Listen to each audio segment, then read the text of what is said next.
مساء الخير عليكم، ان شاء الله تكونوا لاباس وان شاء الله تكونوا بصحة جيدة. اليوم راح نطرق الموضوع اختيار أطروحة البحث العلمي ولا أطروحة الدكتوراه بالجزائر. حنبدأ الفيديو كيف يعني بإستوريك خاص بيا أنا كيفاش بديت نهتم بهذا الموضوع، وحاليا راني نهتم بالبحث العلمي كوم كارير سواء لهنا ولا في لترونجي. على بها راني حابه نشارك هذا الموضوع معكم. ثاني نقطه حنهضر عليها هو معايير اختيار موضوع البحث او اطروحه الدكتوراه بناء على خبره اصدقائي اللي استشرتهم واللي متخصصين في المجال. ثالث نقطة والأخيرة راح نهضر على الفرق بين دكتوراه في الجزائر فرنسا وأمريكا. دونك تبعوا معايا أنا كيفاش بديت نهتم بموضوع الدكتوراه أو موضوع البحث العلمي بصفة عامة. هي كانت تجربة في 19 ماي 2014 كان عيد الطالب، وعملوا في المدرسة العليا للإعلام الآلي جورني دو ليتوديون ألوزي، وين استضافوا فيها باحثين من كامل الجزائر اللي حطوا مثلا أوراق بحثية وحبوا يشاركوا المواضيع تاعهم. وبيان سور كي يشاركوها يكونوا كما نقولوا جوري اللي يعطيهم ملاحظات ولا اسئله تاع الناس يعطيهم ملاحظات على المشروع تاعهم باش يزيدوا يحسنوه. فانا جاتني انفيتاسيون كوني عضو في جمعيه صغيره لينوسونس، وعرضوا كامل تقريبا لي كلوب كامل يعني لي زيتوديون ناشطين في المدرسه، واستغليت الفرصه ورحت احضرت. صراحه كان احساس رائع يعني وانا نشوف الناس تهضر على المشاريع تاعها والناس يسقسيوا بعضهم، ويعني فرصه رائعه لتبادل الخبرات المعارف النتوركين. يعني عجبني الحال بزاف بزاف، وكشغل كبرت الفكره في راسي انه انا ثاني لازم ندير بروجي دو دكتوراه في المستقبل. فكان هذاك شغل اول حدث اللي كما نقولوا فتح عيني على عالم البحث العلمي في الجزائر. كانت تجربه ممتازه، وإفكتيفمون في سبتمبر 2015 سجلت في الماستر اكاديميك. الماستر اكاديميك سي ان باركور اوبسيونيل فلوزي، دونك اللي حب يديروا اللي حب ما يديروش. انا كنت حابه نديرو باسكو كنت نستخيل توجور في روحي انه راح نكمل في الدكتوراه وفي البحث العلمي وكامل. فيعني كان اوتوماتيكمون نسكري في الماستر اكاديميك. فوالا، وفي الماستر اكاديميك هذا في لوزي واش كنا نديرو؟ كان عندنا كشغل ان موا دو سيمينار كل سمانه يديروا لنا موضوع انتروداكسيون لا ميثودولوجي دو ريشيرش، كيفاش تخدم مشروع بحث علمي. سيمينار دوزيام ريشيرش دوكيومونتير اي كومونيكاسيون دو لا ريشيرش، كيفاش تبحث في المراجع، كيفاش تلقى المعلومات، كيفاش تنظم المراجع، كيفاش تكتب article scientifique كيفاش تكومونيكي article de journal. donc يهضروا كيفاش تخدم vraiment la recherche. il y avait aussi le module تاع valorisation de recherche انه كيفاش تبروتيجي الخدمه نتاعك سواء بدي بريفي دي article de journal. donc هذا يعني واش بقيت نشفى، وكانت يعني تجربه رائعه. يعني انا توجور نسمي الماستر تاعي فلوزي او نعتبره اون تيز مينياتور صغيره. وابري هاد لي كور درنا دي زيكزامان، وبعد كي تجيب لي زيكزامان تبدا لو بروجي دو ريشيرش. بيان سور هذا بروجي دو ريشيرش راهو انديبوندون على البروجي دو فان ديتود. يعني تخدم البروجي كيما حنا بروجي دو فان ديتود كان système d'information décisionnelle في les assurances, mais le projet تاع الماستر كان les méthodes agiles dans les projets de business intelligence. donc خدمت مع des encadrants ما شاء الله مدام خوري مسيو بوزياني اي مون بينوم دهيا الناصري اللي نوجه لهم كامل التحيه لانه كامل تعلمت منهم، وان شاء الله نخصص يعني فيديو خاص لهاد التجربه بالكواليس نتاعها. دونك كي كملت ماستر كان اوتوماتيكمون ولا كي تخرجت كنت نحوس على اون اوبسيون. دونك سجلت في الكونكور تاع الدكتوراه في الجامعات الجزائريه كامل. في 2015 كنا نروحوا نحطوا الدوسيي ونستناو حتى يعيطونا اسكي يعيطونا الكونكور ولا لا، يديروا لا بري سيليكسيون. مي الحمد لله الامور تطورت. شفت هذا العام انه الناس ما تحتاجش ديبلاسي سورتو مع الكورونا. كاين لا بلاتفورم بروغريس بوان MECRS ministère d'enseignement supérieur recherche scientifique.dz وين تقدر تكونسلتي واش كاين كوم كونكور تاع دكتوراه، وين تقدر تسجل اون لين، تدفع الدوسي تاعك اون لين وتشوف كل جامعه واش فاتحه تخصصات واش فاتحه لي موديول. جينيرالمون الكونكور يندار على حسب يعني لي موديول تاع لونيفرسيتي اللي يقريوهم، مثلا في لونيفرسيتي تاع قسنطينه تاع وهران تاع لوزي بالعباس ولا اوزي الجي. دونك كل يعني معهد ولا مدرسه ولا جامعه ادير لي سوجي على حسب المنهاج نتاعها. واللي حاب يسجل من خارج الجامعه يعني يحق له سورتو انه يتبع لي زيتاب بيان سور اللي محطوطين في لو سيت واللي يقدروا يتبدلوا من عام لعام. بيان سور على بها لازم نتبعوا لاكtualité ونتبعوا واش كاين من سنه لسنه واش كاين تغيرات. بيان سور كي يندار كونكور كاين بلاص ليميتي، وهادو لي بلاص ليميتي على حسب لو نومبر دو بروجي ولا لو نومبر دو سوجي دو دكتوراه ouvert في chaque université وعلى اساسهم. دونك اذا كاين 3 بروجي يقولوا كاين 3 بلاص، اذا كاين 2 بروجي 2 بلاص، ويكلاسيو الناس على حسب كما نقولوا لو ريزولطا نتاعهم في الكونكور. بون انا في لو كان تاعي كنت حكيت ديجا باللي كاين جامعات ما جبتش فيهم الكونكور، كاين جامعات وين ما اكسبتونيش اصلا نجوز كونكور، وكاين وين انا ديجا يعني ما قدرتش نكمل الرحله هذه تاع الدكتوراه في الجزائر. لا علينا. بوكا ننتقل للنقطه دوزيام. النقطه الثانيه اللي هو كيفاش نختار موضوع تاع الدكتوراه.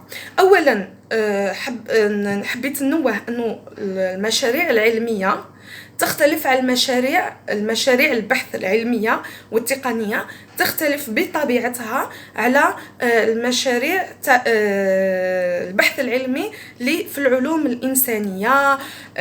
فوالا دونك أنا راح نهضر على المشاريع العلمية التقنية لأنه يعني عندي فكرة عليها، لكن هذا ما يمنعش أنكم تطلعوا وتشوفوا كيفاش يعني الناس يختاروا المشاريع تاعهم ويدرسوهم في المجالات العلوم الإنسانية. فوالا. وكاين ثاني حاجة كاين دي بروجي مثلا في المشاريع التقنية ما يكونوش غير في الجامعة، يكونوا بتاتر اسوسيي ولا بالتعاون مع مراكز بحث علمي. كيما 2015 في وقتنا انا شفيت المشاريع كانوا مثلا مشاريع تاع لوزي مع سيغيست في الجي، ولا مشاريع تاع جامعه قسنطينه لا فاكولتي انتيك مع ليكول بيوتكنولوجي تاني في قسنطينه.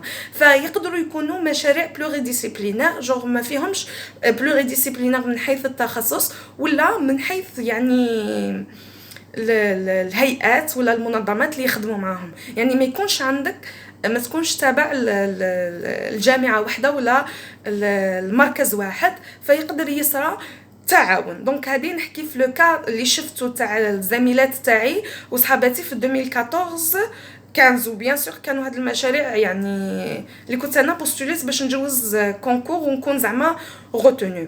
حبيت ثاني حاجه نقول باللي لونغاجمون تاع بروجي تاع دكتوراه في الجزائر راهو ياخذ يعني هي المينيموم 3 سنين ويروح ل5 سنين، بارفوا يلحق ل7 8 سنين 10 سنين، يعني على حسب. يعني حبيت نقول لكم انه الواحد اللي يحب يونغاجي في ان بروجي دو دكتوراه ولا بروجي دو ريشيرش يحط في باله بلي راح ينفستي عمر ولا سنوات في حياته. بيان سور ماشي كل حاجه نعرفوها كي نجيو نبداو، مي المينيموم راني نقول المتوسط راهو بين 3 ل 5 سنين، ويقدر يروح لظروف معينه 7 8 سنين او اكثر. فهاد النقطه حبيتكم تاخذوها بعين الاعتبار. واش نقدروا ناخذوا يعني كيفاش نقولوا على اي اساس نقدر نختار مشروع تاع الدكتوراه؟ بيان سور كي يقول لك بلي راك نجحت في الكونكور مثلا في المشاريع العلميه، يبعثوا لي سوجي بارطاجوهم مع هادو لي دكتورون اللي اكسبتاو يكملوا او يبداو رحله الدكتوراه في جامعه معينه، ويعطيوهم لي سوجي اللي راهم بروبوزي في هذيك الجامعه ولا في هذاك الانستيتوت. دونك السؤال اللي جاني من طالبه الدكتوراه على انه اساس نختار موضوع الاطروحه. يعني من خبرتي مع الناس اللي نتلاقى بهم تاع يعني الباحثين ولما سالت اصدقائي، كاين بعض العناصر اللي لازم ناخذوها في عين الاعتبار. اولا العنصر الأول، هل هذا الموضوع تاع الدكتوراه هو موضوع جديد ولا قديم؟ يعني رانا نهضروا فيه في حاجة راهي اونكور، راهي توندونس، ولا فات عليها الوقت وبالتالي ما نقدرش ندير فيها اون كونتريبيوشن. باسكو الهدف من الدكتوراه انه ندير اسهام، انه نكمل حاجه يعني ندير اسهام في موضوع ولا خدمه ولا منتوج في حاجه تقدر تكزيستي، انا بالك نزيد نحسنها ولا نخلق حاجه جديده. دونك لازم نشوف اسك هذا السوجي ديجا راهو في الحاضر، في الوقت الحاضر. هل انا مهتم بهذا المجال؟ يعني هل انا راني حاب ندير دكتوراه جست باش نديرها، ولا راني مهتم عندي ميول للمجال؟ اذا ما عنديش ميول للمجال ولا ما عنديش زعما ما عندي حتى خلفيه ما فيها والو، هل عندي فضول اني نبدا نتعلم ازيرو في هذا المجال؟ كيما زعما يسقسوني في الانفورماتيك يكون هو قاري ريزو في الباركور تاعو مثلا، ويجيه بروبوزيسيون تاع سوجي في الانتيليجنس ارتيفيسيال باغ اكزومبل. دونك هل هو عنده الفضول انه يكتشف ولا يبدا هذا المجال من صفر؟ دونك هذه ترجع للطالب هو اللي يشوف اسك هذا الشيء يناسبه ولا لا.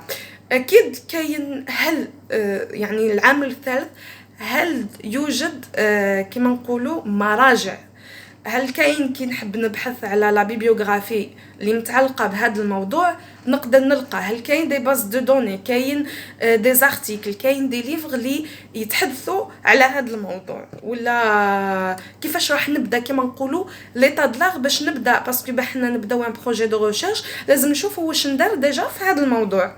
فهذا عامل يعني مهم.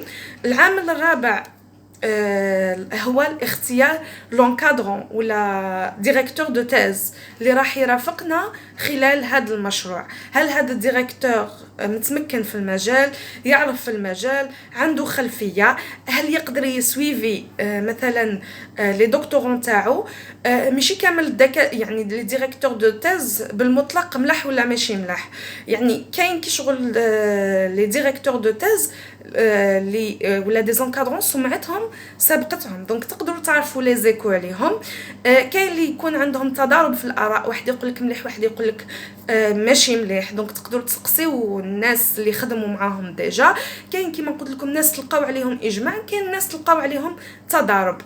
كاين مثلا تحبوا تحوسوا على لي طرافو تاعهم، هل هاد لي ديريكتور دو تيز عندهم انتاج علمي؟ يعني تقدروا تشوفوا في جوجل سكولار، في الريسيرش جيت، ولا في الدي بي ال بي واش خدموا ديجا مع من خدموا، واش الاسماوات اللي يخدموا معاها، واش المواضيع اللي يخدموا معاها، باش تعرفوا اذا راهم في الميدان ولا راهم اوت ولا يبروبوزيو دي سوجي. العامل هكذاك برك. يعني العامل الخامس عامل مهم جدا وشت باللي عطل بزاف دكاتره هنا في الجزائر، اذا كان هذا البحث العلمي يحتاج مواد اوليه ولا يحتاج ماتيريال، يعني باش يقدر مثلا يديروا دي تيست ويكومونيكيو لي ريزولطا ويكتبوا عليهم دي زارتيكل ويقدموهم. هذا العامل مهم جدا جدا، انكم تبحثوا هل السوجي تاعي يحتاج ماتيريال، يحتاج ماده اوليه، وهل هذا الشيء متوفر في الجزائر ولا نحتاج نروح ليترونجي ونحتاج ندير دي ستاج في ليترونجي ولا ندير دو لونغ دوري، ولا على حسب وين نقدر نلقى لي ريسورس باه نقدر نافونسي في لو بروجي. هل انا حاب نخدم على ان بروجي بيغمون تيوريك ولا فيه ثاني لا براتيك. دونك ابوبري هادو هما يعني 6 معايير اللي تفكرتهم واللي عطاوهم لي الاصدقاء نتاعي.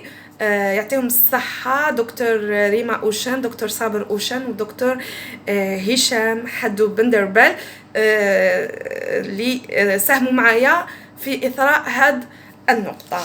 حبيت نقول لكم إذا كنتم في الجزائر وحبيتوا تخدموا على ان بروجي دو ريشيرش، كاين كيفاش نقولوا كما نقولوا حبيت نشارك معكم 3 مراجع اللي راني نشوفهم، يعني كاين اللي خدمت عليهم وكاين اللي شفتهم يعاونوا بزاف طالب الدكتوراه اللي راح يبدا المشروع تاعو في الجزائر. كاين هاد لي كور اللي حكيت لكم عليهم تاع الماستر اكاديميك، انتروداكسيون لا ميثودولوجي دو ريشيرش دوكيومونتير اي كومونيكاسيون دو لا ريشيرش، فالوريزاسيون دو لا ريشيرش، اللي تقدروا تلقاو لي كور ديجا في السيت تاع تريزور اوزي. نقدر نخلي لكم لو لين في لا ديسكريبسيون. تلقاو لي كور دو ماستر وتلقاو ميم لي سوجي تاع الدكتوراه تاع العوام اللي فاتوا في المدرسه.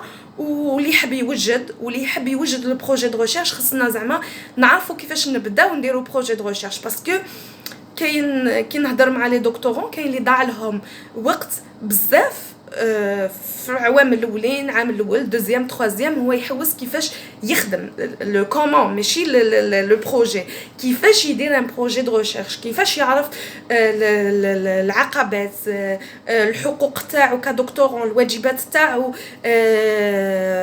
مع يعني ليكول ولا الجامعه ولا لو سونتر اللي راهو فيه.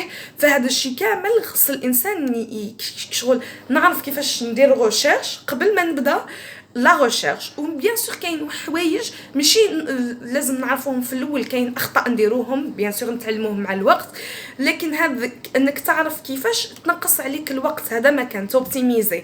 مي سيغتانمون في الطريقه هذه راح تتعلم بزاف حوايج من حكايتك بعد، يعني كل دكتور تلقى عنده حكايات ودي تشالنج هو بعد تعلم منهم، وكان لازم يجوز على هذيك الطريق باه يوصل لوين كان لازم يوصل. En 2016 خدمت مع الاصدقاء تاعي في الجزائر وفي الخارج على ما تيز اون الجيري، 6 ارتيكل نخليهم لكم ثاني في لا ديسكريبسيون. هضرنا واشنو هما لي تشالنج اللي يجوز عليهم ان دكتورون في الجزائر، كيفاش يخير السوجي نتاعو، كيفاش يدير ريشيرش بيبيوغرافيك، كيفاش يكتب دي زارتيكل في دي كونفيرونس، كيفاش يبوستولي لدي ستاج، واش يستنى فيه بعد الدكتوراه، باسكو خلاص كي نكمل الدكتوراه ولا شغل ابوبري لازم يعني على الاقل تكون عندي اون فيزيون، ميم ماهوش الشيء اللي لازم يصرا باسكو سي ان انغاجمون كيما قلت لكم 3 5 ans موين تيرم، مي على ليميت تكون عندي اون فيزيون. هذا كي يتخرج من الدكتوراه هي واش يستنى فيه بعد الدكتوراه، تكون عندي فكره باش نكون انا عندي دي اوبسيون، سيتادير نحب نخدم، نحب نقري، نحب ندير بوست دوك، يعني يا اون انفينيتي دوبسيون اللي لازم نكون على ليميت عندي فكره عليهم. ومن بعد كيما نقولوا لكل حادث حديث، باسكو كيما قلت لكم مع الوقت راح يتطور هذا البروجي. كاين انيشياتيف تاني نريكومونديها تتفرجوها، يعني اوشن ستولك داروا لحد الساعه من بداوها من سبتمبر 2020 وراهم يديروها بطريقه نصف شهريه مباشر، وين يستضيفوا في كل يعني نصف شهريه السبت في الليل، وين يجيبوا مثلا دكاتره باحثين من داخل الوطن خارج الوطن في مختلف المواضيع حول الدعم النفسي للباحث ولا طالب الدكتوراه، كتابة المقالات العلمية، كتابة المقالات في العلوم الإنسانية، إدارة الدكتوراه كمشروع، وسائل التكنولوجية اللي تقدر تعاون الدكاترة أو طلبة الدكتوراه باه ينظموا مشروع البحث العلمي، كيفية التحضير لمسابقة الدكتوراه، ودور الباحث في خدمة المجتمع. لأنه أنا شخصيا أمن باللي الباحث عنده امباكت كبير وعنده مساهمة كبيرة يقدر يمدها إيجابية في المجتمع، فهو لازم كيفاش نقولوا يتسلح باش يقدر يعاون المجتمع. اخر نقطه حبيت نطرق ليها في هذا الفيديو اللي هي المشاريع الدكتوراه خارج الجزائر، وراح ناخذ نموذجين، نموذج فرنسا ونموذج امريكا. في فرنسا مثلا انا كانت عندي تجربه وين بعثت دوسي دو كانديداتور، ما هما ما عندهمش كونكور، هما يلحقوك دي سوجي ديريكتومون تقراهم، اذا عجبك تبعت لا كانديداتور تاعك. لا كانديداتور تاعك تقدر تكون فيها يعني سي في، lettre de motivation, les travaux, les diplômes, les bulletins. يعني هذا واش بقيت نتفكر باسكو درت هاد لوبيراسيون دو فوا. دونك ان 2015 نشفى وين كي تبعت باغ اكزومبل سوجي، يعني عفوا تبعت الدوسي نتاعك، اذا كنت بريسيليكسيوني يشوفوا اذا يقدروا يعطيوك فينانسمون، باسكو لي بروجي نتاعهم كامل في الخارج يحتاجوا فينانسمون ويحتاجوا كما نقولوا دراهم باش هذا الانسان يونغاجي معاهم مينيموم 3 سنين. فهو كشغل منصب عمل ماهوش برك يعني خدمه تاع الصح. سكيفي تبعت الدوسي تاعك وتستنى. دونك انايا في الكان تاعي نشفى في اكتوبر 2015 بعت j'étais présélectionnée mais j'ai pas eu l'accord pour le financement. J'ai postulé même في نشفى في جربت كلش في تاع الاتحاد الاوروبي وين كانوا يديروا ثاني لي بورس تاع الدكتوراه، مي ما كملتش لا بروسيدور كوم بديت نخدم. يحتاجوا ميم دي ليتر دو ريكومونداسيون مع الناس اللي خدمت معاهم. ومليح اذا كنت ديجا بيبلييت دي زارتيكل، وانا نشجع الطلبه تاع الماستر تاع اللي راهم يديروا بروجي فان ديتود انهم من دوك يبداو ميم طلبه اندر جرادويت يعني يقدروا يبيبليو دي زارتيكل هادوك شغل تكسبهم نقاط للمستقبل. يعني اذا عنده فكره وحاب يكتبها على شكل ارتيكل ويشارك فيه في اون كونفيرنس، وعلاش لا، بالعكس هذا الشيء شغل يضاعف الحظوظ تاعو.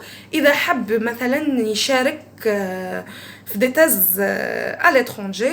انا يعني مع البينوم تاعي كملنا في لو بروجي نتاعنا تاع الماستر en 2015-2016 et on a publié 3 articles في 3 conférences هنا في الجزائر. 2 منهم كانوا انترناسيونال وين هضرنا على لي ميثود اجيل في البيزنس انتليجنس. وصراحه هذا الشيء عاوننا، يعني انا عاونني بزاف زعما في لي زوبورتونيتي اللي جاوني من بعد. والبينوم تاعي بيان سور راه يتكمل في الدكتوراه نتاعها، يعني خدمت وتخدم ودير في الدكتوراه تاعها. دوك عطاها شغل هذا يعني التجربه عطاتنا ابيرسو على لو موند دو ريشيرش كيفاش يمشي. على بالي قلت لكم الماستر تاعنا انا وحده نعتبره اون تيز مينياتوري. دونك هذا الحال في فرنسا. نخلي لكم ارتيكل واسمه ما تيز اون فرانس وين بارطاجيتو ان 2016 على سلمى شهر. بالك يكون فيه تغييرات في لا بروسيدور مي الكونسيبت يبقى لو ميم.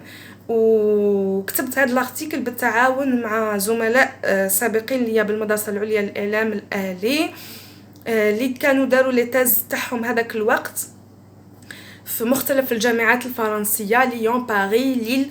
دونك تلقاوه في لا ديسكريبسيون. ننتقل الان لتجربه البحث العلمي ولا لا تاز في لي USA.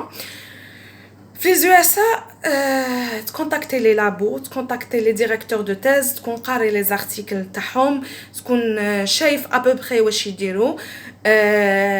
عندهم بيان سور دوطر كريتير كما قلت لكم هما يشجعوا هذا البحث العلمي يكسبك كما قلت لكم دي بوين قبل ما تروحوا اذا كنتوا ديروا البحث العلمي من قبل. بيان سور يحوسوا على الطوفل GRE شحال من حاجه، وهذا تحوسوا على لا تاز. اون فوا تلقاو لا تاز ولا ياكسبتوكم تبداو تحوسوا على الفاندينغ. دونك ماشي كيما في فرنسا زعما كيف يعني جوغ مترابطين، مي يقدر يكون الفاندينغ في الامريكان انديبوندون زعما يقبلوك يقولوا لك وي ارواح دير بروجي دو ريشيرش من بعد انت تدبر الفينانسمون. كاين بلوزيور ميثود باش تلقى فينانسمون وكيفاش تبوستولي في دي بروغرام دو بي اتش دي في لي USA. نخلي لكم الارتيكل تاع دكتور كندي رزيق اللي كنت درت معاه فيديو ودرت معاه ارتيكل سور سلمى شهر وين تقدروا تلقاو لي زيتاب وحده. اذا حبيتوا نفصلوا في هذه المواضيع ولا نقطه من النقاط اللي تحدثت عليها في هذا الفيديو خليوهم لي في لي كومونتير. اذا عندكم تجربه ايجابيه ولا دي تشالنج خرجتوا منهم في من الدكتوراه خليوهم ثاني في الكومينو في لي كومونتير. الهدف تاعنا انه نبنيو كوميونيتي اللي نعاونوا فيها بعضنا. ممكن الناس تستفاد من التجربه تاعكم لما تقراها في لي كومونتير. ومام اذا عندكم اسئله خاصه يعني تقدروا تراسلوني على selma@selmashare.com. طاب مساءكم والسلام عليكم ورحمه الله وبركاته. مع السلامه.